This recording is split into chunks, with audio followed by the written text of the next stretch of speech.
हरे कृष्णा, राधे राधे। हम सब श्री कृष्ण चरितामृत श्रवण कर रहे हैं। आज का प्रसंग है भूमा पुरुष। उत्तर श्री कृष्ण चरितामृत भाग 80।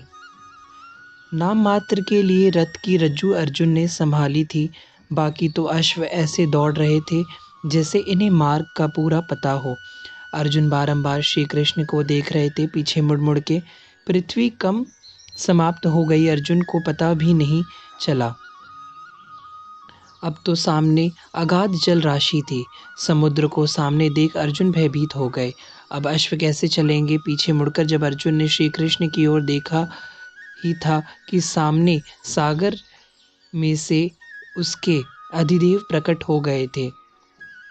कोई सेवानाथ हाथ जोड़कर सामने आ खड़ा हुआ था, सागर का अधिदेव रूप। नहीं, बस हमें मार्ग देते चलो। आदेशात्मक भाषा थी वासुदेव की। फिर क्या था, सागर के मध्य से दो भाग हो गए और मार्ग बनता चला गया। एक सागर कहाँ था? ऐसे तो सप्त सागर थे, सबको पार किया। अर्जुन की कुछ समझ नहीं आ रहा था। वह बस अश्वों की रज्जू नाम मात्र के लिए पकड़े हुए हैं। सप्त पर्वतों को भी पार करना था। पर्वत के भी अधिदेव प्रकट हो गए थे। श्री कृष्ण सेवा के लिए आतुर हो उठे थे, किंतु श्री कृष्ण को अभी कहीं रुकना नहीं था। पर्वतों ने भी सागर की तरह मार्ग दे दिया। क्षण में ही अश्व ने उन सप्त पर्वतों को भी पार कर लिया। पर यह क्या, अश्व तो अब नभ में उड़ने लगे थे। भय के कारण अर्जुन स्वेद से नहा उठे थे। स्वेद पोंछने का भी समय अर्जुन को नहीं मिल रहा था। भयभीत अर्जुन कांप उठे। जब लोकालोक पर्वत को उड़ते हुए अश्वों ने पार किया था, न ही अर्जुन चिल्ला उठा, क्योंकि अब आगे घोर अंधकार था। पर ये अश्व अभी भी अधर में दौड़े जा रहे थे। मुझे कुछ दिखाई नहीं दे रहा, अर्जुन बोलते जा रहा है, पर श्री कृष्ण उसकी बात सुन नहीं रहे हैं। अर्जुन को ज़्यादा विचलित देखा तो श्री कृष्ण ने अपने सुदर्शन चक्र को आदेश दिया, प्रकाश करो। और अर्जुन को अपनी आंखें मूंदनी पड़ी थी, क्योंकि एकाएक इतना प्रकाश छा गया मानो हजारों सूर्य उदित हो गए हों।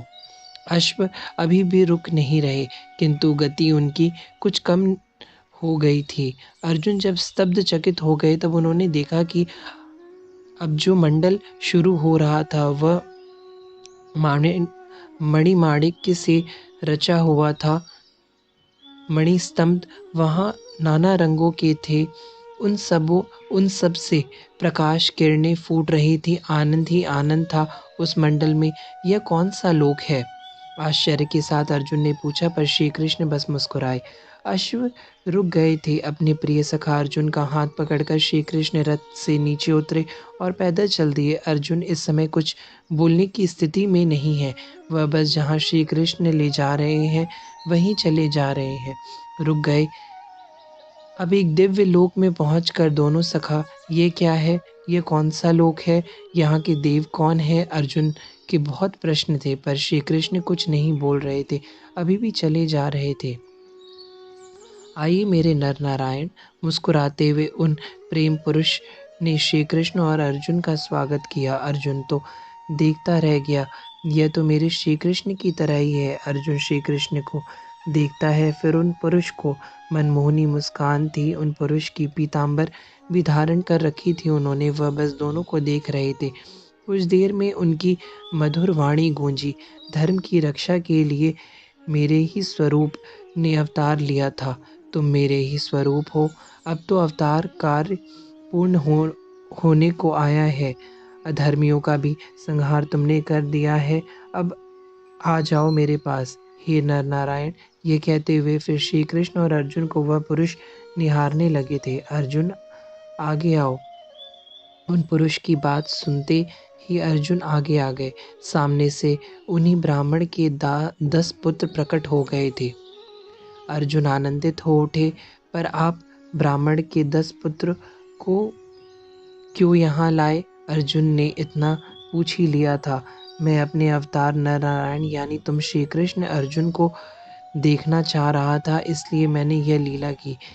इस लीला को मेरे स्वरूप नारायण समझते हैं। इतना कहते हुए वह पुरुष श्री कृष्ण की ओर देखकर मुस्कुराए, अंजलि बांधे खड़े थे श्री कृष्ण।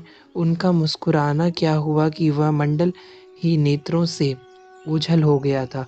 अर्जुन ने श्री कृष्ण को देखा और अपने साथ खड़े उन ब्राह्मण पुत्रों को। यह कौन थे? अर्जुन ने वापस लौटते हुए श्री कृष्ण से पूछा था।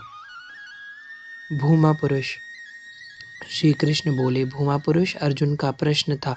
भूमा माने असीम, भूमा माने अखंड सत्ता। श्री कृष्ण ने अर्जुन को समझाया। अर्जुन कुछ समझ नहीं पा रहा था। तब श्री कृष्ण ने कहा, मूढ़ है वो लोग जो अपनी सीमित बुद्धि से असीम को समझने का प्रयास करते हैं। अर्जुन, गोलोक बिहारी श्री कृष्ण ही मूल है। वह अवतारी हैं, हम उनके अवतार हैं। वह नित्य लीला विहार हैं। उनकी लीला गोलोक धाम में अनादि काल से सतत चलती ही रहती है। उनकी लीला में कभी कोई विक्षेप नहीं होता। मैं कुछ समझ नहीं पा रहा।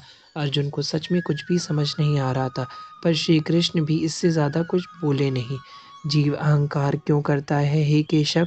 इस अनंत ब्रह्मांड में हमारी सत्ता कहाँ है? अनंत अनंत ब्रह्मांड है, उसमें अनंत अनंत देव हैं, उनमें भी देवों के भी देव विराजे हुए हैं। क्या इन सबको यह जीव अपनी तुच्छ बुद्धि से समझ पाएगा? श्री कृष्ण मुस्कुराते हुए और कुछ ही समय में द्वारिका पहुंच गए थे। ब्राह्मण को उनके पुत्र सौंप दिए अर्जुन ने। ब्राह्मण ने गदगद भाव से अर्जुन को भूरी भूरी आशीष दिया, पर अर्जुन के मन में अभी भी उन भूमा पुरुष की बातें प्रेम प्रकट कर रही थी। नित्य गोलोक बिहारी श्री कृष्ण वही अवतारी हैं। अर्जुन ने अपनी बुद्धि पर जोर डाला, किंतु हमारी सीमित बुद्धि क्या समझेगी उन्हें? अर्जुन के मन का अहंकार अब पूर्ण रूप से गलित हो गया था। हरे कृष्णा, राधे राधे।